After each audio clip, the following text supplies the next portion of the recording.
I started working with Ben 2 years ago, and our first show was in Hamburg at the Übel und Gefährlich.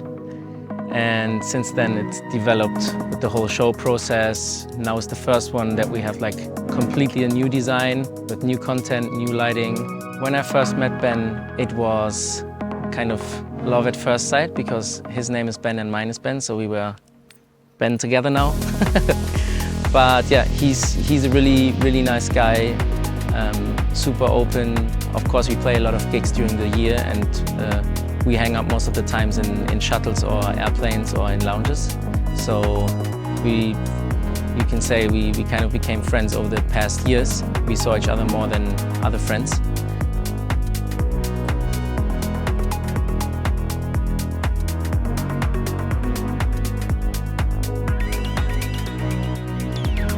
It's really nice working with him.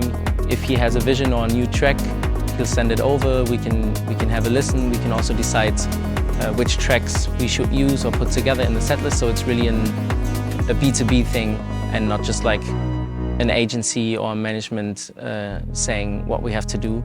Ben is playing everything live. We have some timecode tracks for lighting, but everything else is live still, so he has the opportunity to change set lists, change songs and play live. Ben was looking for a signature thing that when someone walks into the room or the venue, you directly see this is a Ben Böhmer stage. So we tried building a custom table and also his visuals speaking one language. With the new album Bloom, we created a whole world around it. Ben said he wanted to get his album cover to life. Later in the track list there's one song, Faithless, where his album cover comes reality.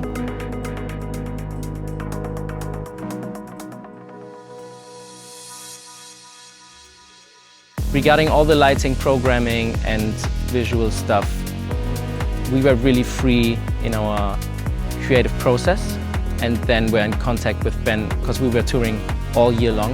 So we started in February with the whole design pitch, and now in November it's finally alive.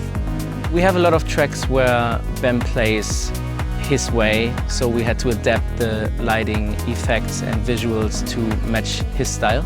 So it's not just typical techno in-your-face thing, which we also have during the show for like 3 or 5 tracks. I'm playing with him to his music. It's not too techy or too clubby.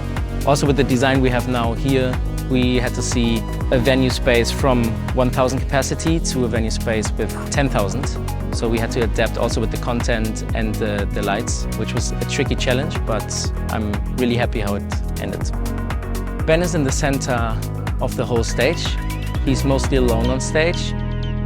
In a few cities we have some guest appearances from singers on stage as well. The key element of the design is the Mach 1 matrix left and right and around his riser.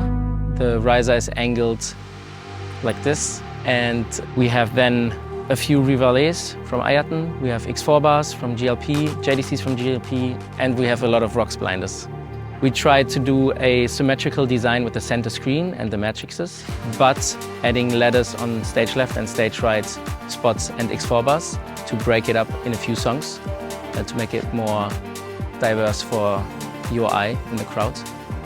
For him it was really important to have everything in his little world on the riser, so also the piano he plays live and the keyboard he has. It was important for him to quickly change positions during the whole set, and also for us with lighting to get to the positions. We only have 2 key lights from front and 2 from the back, which was really nice because we're not interfering with any looks or beam lights.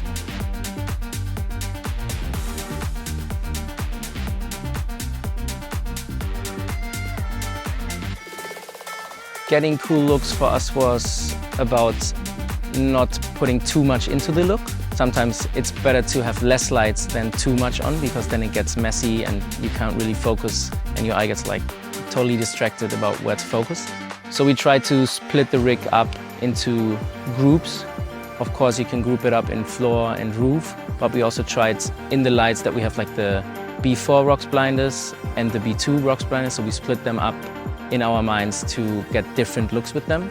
Also with the blinders being behind the LED wall, sometimes we have to match with the content. So you'll get a few looks where we map the content to the rocks blinders, but they have a really big lens and it doesn't make sense for every content.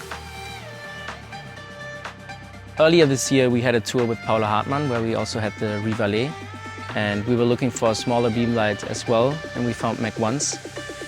I was a bit curious about them and not really into it. My partner Bounty pushed me into it and said, "This one is a good lamp, please use it." So we stick to it. We had one in the studio, checked it out, and were surprised how intense this small light is. So for all beam looks we have the Rivalet and the Mach 1s, which is really nice. If you fan them out or bring them together, you get a really punchy look. These are not the droids you are looking for.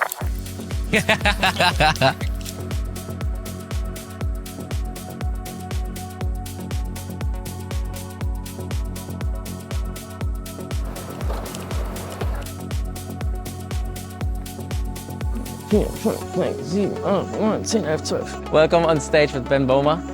We have a group of 5 Rivalet on each side, paired with 4 JDCs. On the riser we have 5 JDCs to create a backlight and silhouette look for Ben. Also 5 Rivalets under the screen. This is our centerpiece for Ben. He will be on stage in the middle, and we have a row of 12 Mach 1 on each side of the riser.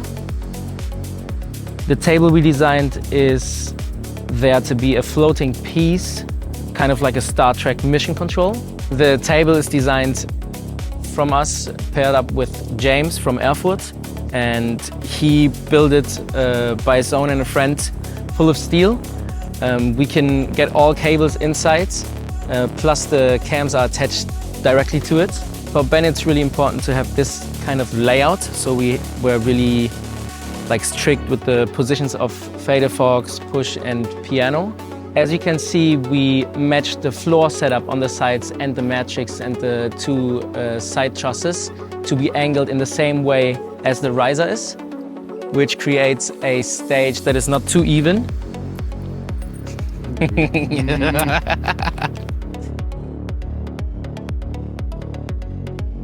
We always liked to do stuff not only in one department, like I am doing video, lasers and lights. Behind the LED wall we have letters with B4 from rocks. So with the B4 cluster behind the LED wall, we tried to match the size of the massive LED screen. We tried to create some different layers also in depth. We now have 6x4 of the B4s, and the LED wall is half transparent. The visuals and the lights can interact together. It was really important to us to also have this normal blinder look.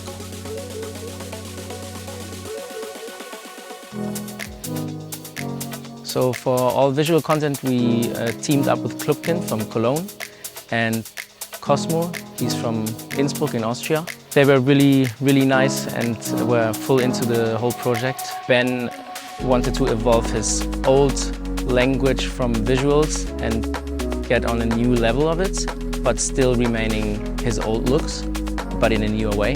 So you can see a lot of particles moving around, wavy and floating during the sets. Plus new particles we introduced this tour, which are more like little balls that are in a space and moving around. But nothing is really too stroby or clubby as you would expect from a melodic techno artist. Bennett has a clear mind what he wants visually. So I'm blending visuals and live cams together during the show to get a nice look. Today we have also IMAX.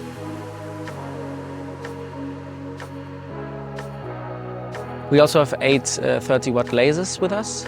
As I said, Ben really likes the effect, and yeah, we had some single beams, also some wavy stuff with also matches to the music again.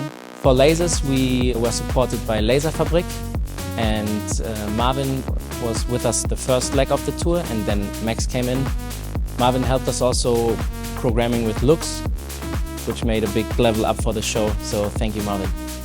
It's also really important to Ben that it's not too much. He likes it for a few tracks, but most of the tracks it's more about creating a mood and going from one to the other track instead of having one setting for each track which we just skip and go next. Our front of house setup is from a Grand MA and Resolume. Those are the two main compartments. We have one Resolume controlled by Fabo. He's doing all kinds of camera mixing and effects live. And then he's sending me into my Resolume a pre-mixed feed, which then I can play with and interfere in between visuals and live cams. Everything is controlled with ArtNets through the Grand MA. Laser, video, both machines, and of course lights. To prepare a set for Ben, it's really important that he can stay live, even if we have some tracks time-coded. So when he jumps out of timecode or out of a time-coded track, we can then play live and play with him. That's why I also have two MIDI-craft spots on the right side of the Grand MA, just to have more podies and more faders buttons to play with, because each song has one side. Then we have a fixed fader page for all key light, for side strobes and stuff. Most of the times when we look at concerts, we see one effect running for each part of the track or each part of the song. We try to break these boundaries and put more than one effect at one lamp each time, so we can play and mix and blend effects together, so you get a look. Maybe here in Berlin looks different than in Hamburg because we are playing with it live. It also depends if Ben is going more progressive or more chill. Each segment of the sets were planned with Ben precisely, so it took a long time to finally get the set and set list that he plays now. We have 3 different rotations where we can decide on show day what's the mood. Ben can also say 5 minutes prior to the show which one we're doing, and we are prepared for everything.